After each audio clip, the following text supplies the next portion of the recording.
Charles Fay, ici à Dakar. Bonjour Lamine. Alors, l'OPES. Laminia ici à Montréal. Alors, l'OBES, c'est l'élection guinéenne. Vous savez, on avait beau appréhender l'issue malheureuse de cette élection avec toutes les réflexions qui ont été faites bien avant, à la lumière des subterfuges dont le président sortant et qui a été réélu, Alpha Condé, il a fait usage. On a beau aussi regarder tout ce qui se passait autour avec la tension préélectorale. On se disait que oui, le chaos pourrait survenir à l'issue de cette élection avec des troubles post-électoraux. Mais vous savez, ce qui est en train de se passer, on n'est jamais suffisamment bien préparé à le vivre. Et c'est ça qui est encore beaucoup plus dramatique. C'est-à-dire de voir tous ces corps-là inertes sur le sol, de voir les militaires tirer à bout portant sur les manifestants, de voir ces scènes de pillage, de surtout lire la colère et la haine sur le visage de ces Guinéens-là. Vous savez, cette scène, ce spectacle d'apocalypse, c'est quelque chose qui nous surprend. On a l'impression que le temps s'est complètement figé. C'est comme un coup qu'on reçoit en plein plexus et qui nous surprend, même si on savait que des choses pourraient survenir.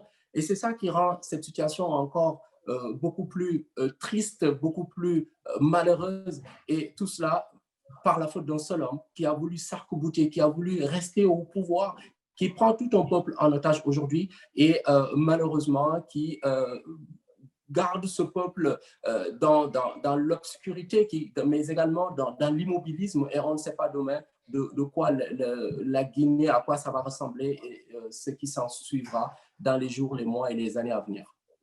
Lamine, est-ce que vous êtes en train de dire que c'est peut-être là la mise à mort de l'espoir de tout un peuple guinéen? Charles, vous savez, à côté des vies humaines perdues, pour moi, c'est encore cela qui fait le plus mal. C'est cette mise à mort de l'espoir de tout un peuple.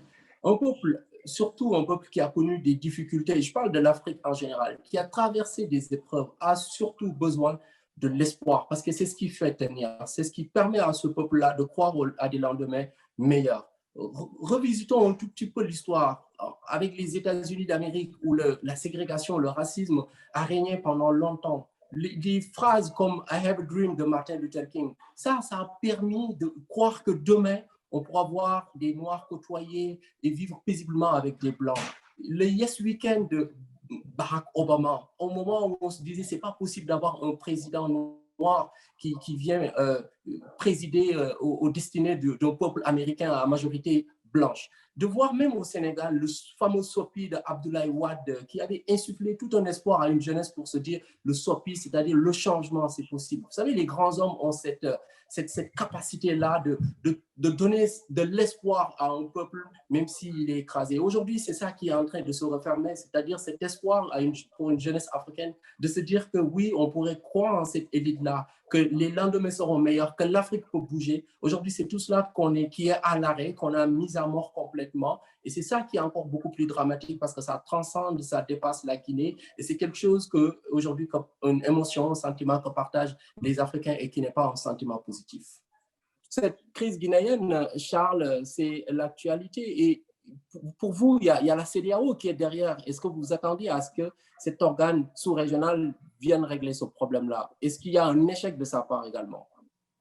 Mais, très bien, Lamine, vous faites bien de parler de la CEDEAO parce que justement, pour moi, l'OBES, c'est cette CEDEAO qui a été créée en 1975 pour une intégration régionale et qui est en train de rater son rendez-vous sur le terrain politique, voire le terrain de la démocratie, parce que tout simplement devenu une sorte de club des présidents et non pas une CEDEAO des peuples pour laquelle elle avait été créée. Il faut aujourd'hui regretter ce qui se passe quand on regarde la crise malienne, suivie quand même d'un coup d'État, alors que la CEDEAO était venue parler au nom de la communauté internationale qu'il y a échec. Quand on voit cette question de troisième mandat qui est agitée et pour lesquels certains sont en train de mourir, et ce qui est très déplorable, on peut regretter effectivement que cette CEDEAO-là ne puisse pas, sur ce terrain qui est celui de la politique, et de la démocratie, se faire entendre et faire entendre raison à certains présidents, et c'est un échec.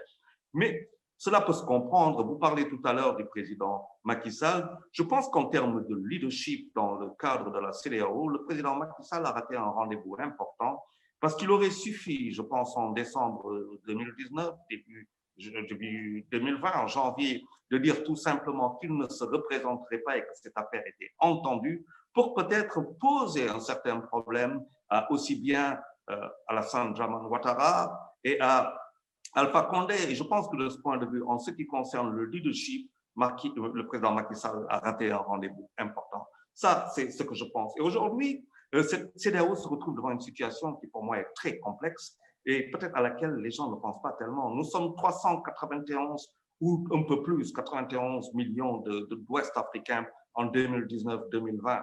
Nous serons 750 millions d'Ouest africains en 2100. Nous serons 2050, autant pour moi.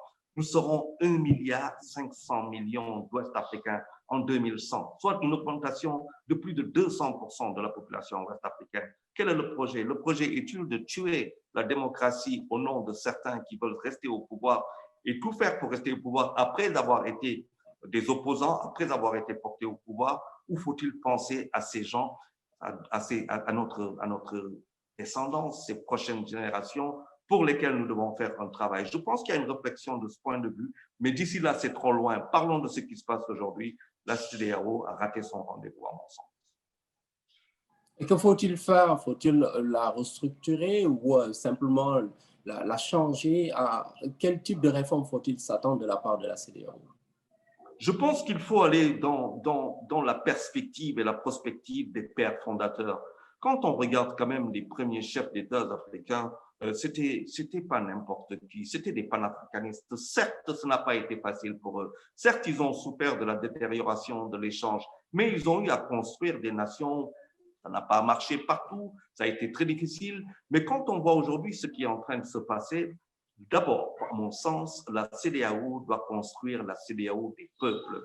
Et construire la CEDEAO des peuples, c'est commencer par faire entendre raison à chaque candidat, quel qu'il soit, sortant ou entrant, qu'une constitution de la CEDEAO ou des pays membres de la CEDEAO ne peut être touchée aux seules fins de l'ambition personnelle. Je pense que c'est la première chose à construire. Avant de parler d'économie, avant de parler du brassage populaire, posons les bases pour que ces peuples aient, au moins en termes de voix délibérative et de voix participative, voir en tout cas leur destin, voir ce que vous disiez un peu plus tôt, leurs espoirs être respectés, leurs aspirations être remplies de bonheur et de bien-être par ceux-là pour lesquels ils ont voté. C'est pour cela, moi, je pense qu'effectivement, la CEDEAO doit être d'abord celle des peuples. Tout à fait, Charles. On espère, comme disait notre cher ami Abdoulaye, retrouver le monde dans un bien meilleur état. À la semaine prochaine.